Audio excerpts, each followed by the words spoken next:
Look down here at where the COVID-19 is. It's 17th overall in lethality when compared to all the other things that people are dying from. Okay? Dengue fever and all the rest of these, they're in countries where poor people, they're drinking their sewer water. Next, if you look at this, you'll see again, and this was taken in the 13th of March.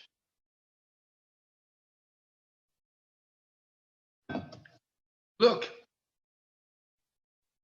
seriousness of symptoms. Majority of infections are mild, 80%. Severe, 13%. Critical, 4%. Bulk of the people recover. Currently ill, 45.7%. Those who recovered, 50.7%. Those who died, 3.7%. Family, stop worrying about you catching anything. Phase one, they said, would be a war that would begin between Israel and Iran. That war would be a thermonuclear war, albeit a limited thermonuclear war. The second phase would be an orchestrated pandemic. That's the phase we're in right now. What happened to phase one? I'm not sure. The next phase, which is what we have been circumventing and what this whole pandemic has been about, is the crash of the global monetary system, the institution of martial law, and the incarceration of all dissenters. Now, that would have been supposedly the New World Orders or the deep state's plan.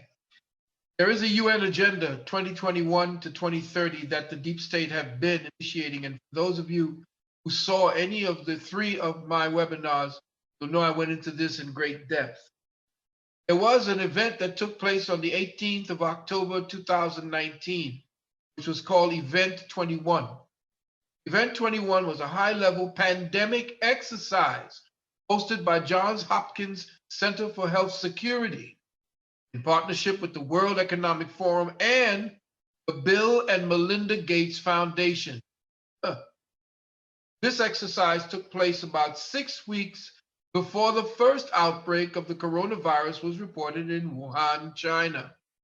Bill and Melinda not only participated in the exercise, but also funded the group that owns the patent on the most virulent forms of the coronavirus, including the vaccine that allegedly solves the problem. Others participating in this exercise are the UN, Johnson & Johnson, logistical powerhouse companies, the media, CDC, and officials from China. The script that was written for the media to report on this exercise is the very script now being read from the opening act to the present stage of this deep state global spectacle. Now we see this snake. In the TED Talk, your boy Gates, when he spoke about it in his genocidal soliloquy, he tells us about the most important thing he would choose to see become a reality in 50 years. His wish is for his ilk to invent a certain technology.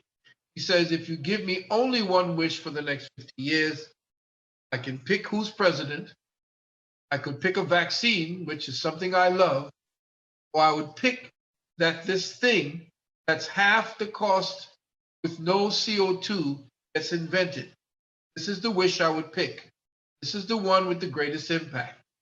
This is the sick man who essentially is saying to you that the very thing that your plants need, CO2, needs to be reduced down to zero.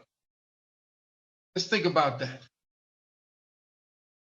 With President Obama in office backing him in 2009, Gates became a strident activist for global population control through vaccination distribution.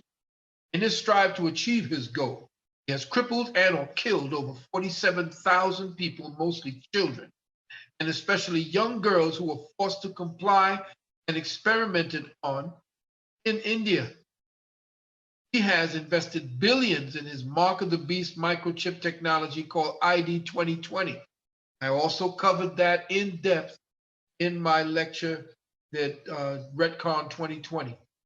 A remote control contraceptive microchip implant in young females worldwide. It will shut down her reproductive system so that she doesn't ovulate. Let's go to the next. This ID 2020 Alliance, as it's being called, is a digital identity program that aims to leverage immunization as a means of inserting tiny microchip into people's bodies. In collaboration with one, Global Alliance for Vaccines and Immunization, also known as Gavi, two, government of Bangladesh and various other partners in government, academia, and humanitarian relief, the ID 2020 Alliance hopes to usher in this mark of the beast as a way of tracking every human being living on Earth. Similar to how cattle are marked with air tags, this globalist alliance wants all humans to be vaccinated with digital tracking chips that will create a seamless monitoring system for the New World Order to manage the populations of the world with ease. But guess this pig, this scum, this low-life son of a bitch. I've actually insulted a dog, a female dog. I don't know where this slime came out. He didn't come out of a womb. He came out of an asshole. Excuse my French. That's right. This poison-pushing paragon of self-righteous humanitarian virtue, Mr. Bill Gates, admitted that he did not vaccinate his children when they were born and throughout their childhood, and perhaps never will. End quote. All right? That's right. Let's just check the hypocrisy meter. Yep. It's pinned. Oh, man. Agenda 21, 2030. Depopulation plans of P2 Masonry and the Club of Rome.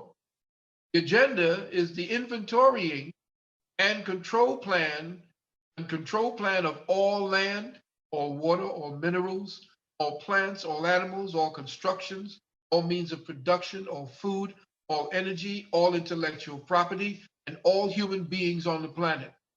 This plan was agreed to by 179 nations back in 1992. It was called the Agenda for the 21st Century, shortened to Agenda 21. This agenda is not about, quote, recycling, sustainable reuse, or creating clean energy to stop global warming. Agenda 21, 2030 is about moving human populations into what are known as neo-concentration camps, or city centralizations, i.e. clearing the human populations out of all the rural areas in the country and around the world. This plan is reminiscent of the Spanish Jesuit colonization of the South American Indian population and their forced removal of the indigenous populations into what were then called reduction. The engineered bioweapons and vaccines designed to spread infections, cause pandemics, along with the convenient media narrative that everybody should go and get vaccinated, further accelerates the spread of disease. An engineered food collapse leading to starvation and destitution is also the strategy. How is this accomplished? Terraforming the planet by releasing particulate matter into the stratosphere blocks the sunlight that powers photosynthesis in plants and food crops. Purchased or pursued under the false banner of climate change, this terraforming effort is actually an engineered mass extinction event designed to eliminate humans from planet Earth by accelerating or fast forwarding the natural life cycles of your cells.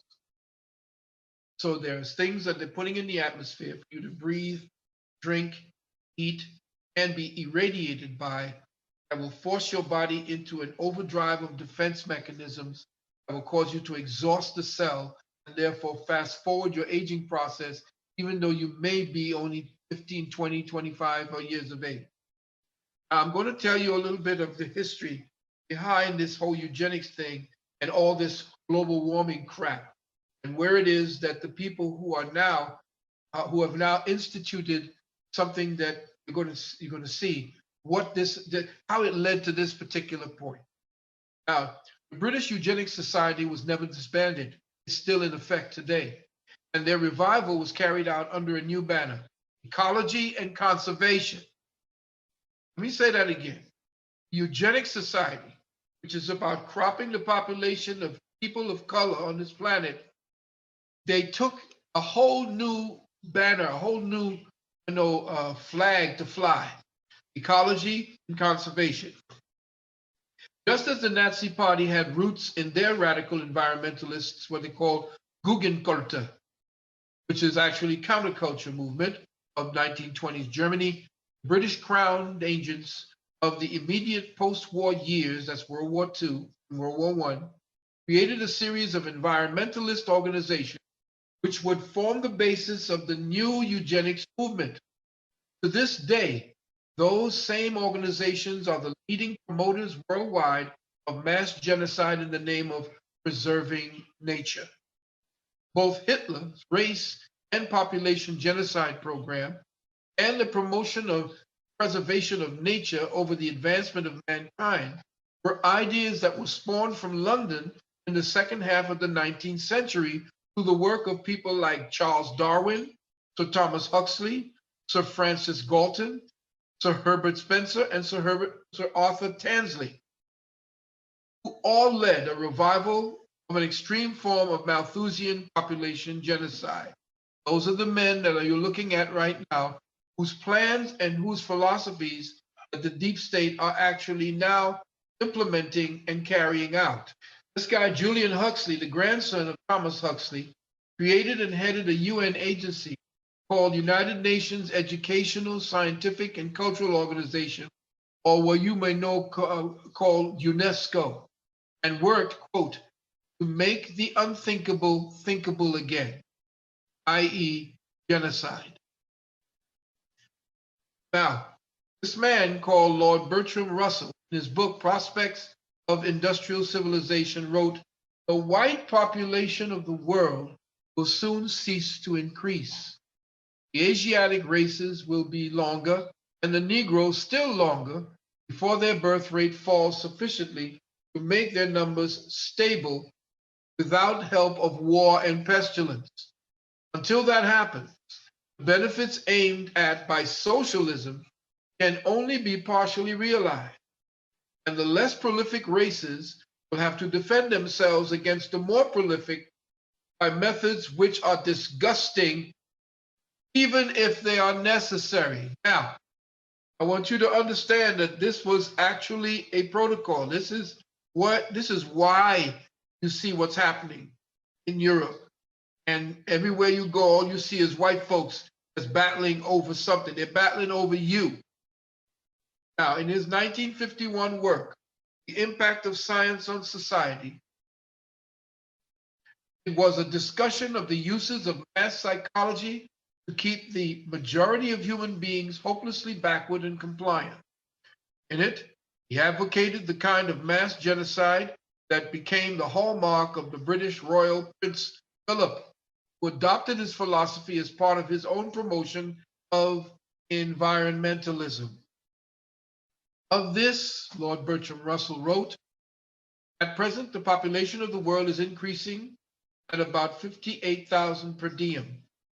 War, so far, has had no great effect on this increase. War has hitherto been disappointing in this respect, but perhaps bacteriological war may prove more effective." Look at when this was written. "If a Black Death could spread throughout the world once in every generation, survivors would procreate freely without making the world too full. The state of affairs might be somewhat unpleasant, but what of it? Really high-minded people are indifferent to happiness, especially other people's." End quote. Anthropologist Margaret Mead launched global warming as a new population reduction strategy at the 1975 conference in the United States. Working with her there was Dr. John Holdren, who became Barack Obama's science advisor. Holdren was a protege of the population bomb inventor Paul Ehrlich, an architect of the so-called carbon dioxide caps, and a concerted plan for population reduction. In 1982, the UN Charter for Nature was passed by the UN General Assembly, The report, known as the Brundtland Report, after its chairman, Groot Harlem Brundtland, made popular the radical environmentalist catch-all phrase, sustainable development. Now you know where that came from. And when you listen to these jackasses keep talking about sustainable development, they're actually talking about killing off 2/3 of the planet's population. Now, this is very important. Listen carefully. In 1970, Prince Bernhard and his close friend Anton Rupert, South African tobacco magnate, launched the 1001 Nature Trust. The purpose of the trust was to generate a guaranteed financial base for the World Wildlife Fund. The WWF, not the World Wrestling Federation, was started by Prince Philip and Prince Bernhard, the latter a former member of Hitler's Nazi Party. The Club of Rome's 1991 document, The First Global Revolution, stated, listen carefully, quote, in searching for a new enemy to unite us, we came up with the idea that pollution, the threat of global warming, water shortages, famine, and the like would fit the bill. But in designating them as the enemy, we fall into the trap of mistaking symptoms for causes. All these dangers are caused by human intervention, and it is only through changed attitudes and behavior that they can be overcome. The real enemy, then, is humanity itself. End quote. Now you see who it is that's orchestrating this culling and cropping process. Which brings us to what was then called the Anglo-Saxon Initiative. Let me explain this. Based on everything that you heard over the last few frames, there was a meeting that gathered together all of the European church members, political members from every European, Australia, France, England, Germany, entertainment, finance, all the different branches of society. And they started talking about the fact that, listen, our population is diminishing. We diminished it by war. It isn't repopulating fast enough. So what can we do in order to initiate a faster way to actually end up being the sole survivors and the alpha people that's on this planet? Now, always know that white supremacy has always been there. Don't let these Johnny-come-lately liberals that are calling your names. I really hate the fact that feminists have the gall, these white feminists have the gall and the nerve when they start going through their idiocy to start talking about Black people as if we need them to tell us that we need that we are being oppressed and they're out there in front for us and we don't have a voice. All this crap. They have co-opted the so-called civil rights movement. They've co-opted the very narrative that we use for liberation, and they've kept it for themselves, and then they parcel it out by giving us a, come along, Tonto, or Man Friday or Woman Friday, and we'll mention you in there. We'll stick you in there as, the Black, what's his name, for Captain America. You'll be his sidekick. And they always been sidekicking our Black women.